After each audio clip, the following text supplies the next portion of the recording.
وہ ہے نادر جو مخالف فرقہ بندی کا رہا، درس اخوت کا مسلمانوں کو جو دیتا رہا۔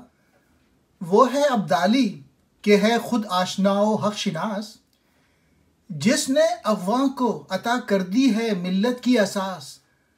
اور وہ سلطان ہے شہیدان محبت کا امام، آبروئے ہند و ایران و عراق و روم و شام۔ نام اس کا ہے ماہ و خورشید سے تابندہ تر، خاک اس کی قبر کی ہم زندوں سے ہے زندہ تر۔ فاش اس نے عاشقی کا راز پنہا کر دیا، کیسا مشتاقانہ اپنی جان کو قرباں کر دیا۔ تھا یہ فیضان نگاہ خواجہ بدر و حنین، بن گیا جو فقر و سلطان وارث جذب حسین۔ یہ سرائے ہفت روزہ چھوڑ کر سلطان گیا، اب بھی باقی ہے دکن میں اس کی نوبت کی صدا۔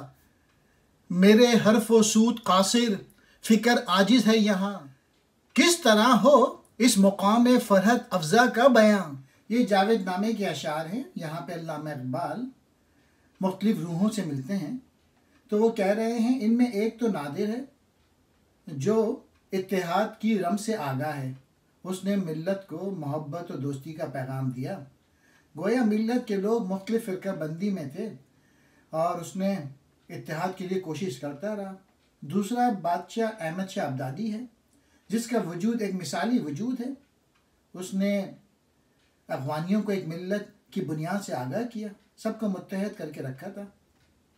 تیسرا بادشاہ محبت کے شہیدوں کا امام ہے، ہند اور چین اور روم اور شام کی آبرو تھا، مراد ٹیپو سلطان۔ اس ٹیپو کا نام سورج اور چاند سے بھی زیادہ روشن ہے، اس کی قبر کی مٹی مجھ سے اور تجھ سے بھی زیادہ زندہ ہے۔ اس کی شہادت کے حوالے سے کہا، عشق ایک راز تھا جو اس نے صحرا پر رکھ دیا، یعنی وہ راز عام کر دیا۔ تجھے علم نہیں ہے کہ اس ٹیپو نے اپنی جان کس قدر شوق و جذبے سے قربان کی۔ بدر حنین کے خواجہ یعنی حضور اکرم کی نگاہ میں کسی سلطان اور بادشاہ کا فقر جذب حسین کا وارث ہے۔ حضرت امام حسین نے باطل قوت سے ٹکرا کے جام شہادت نوش کی تھی۔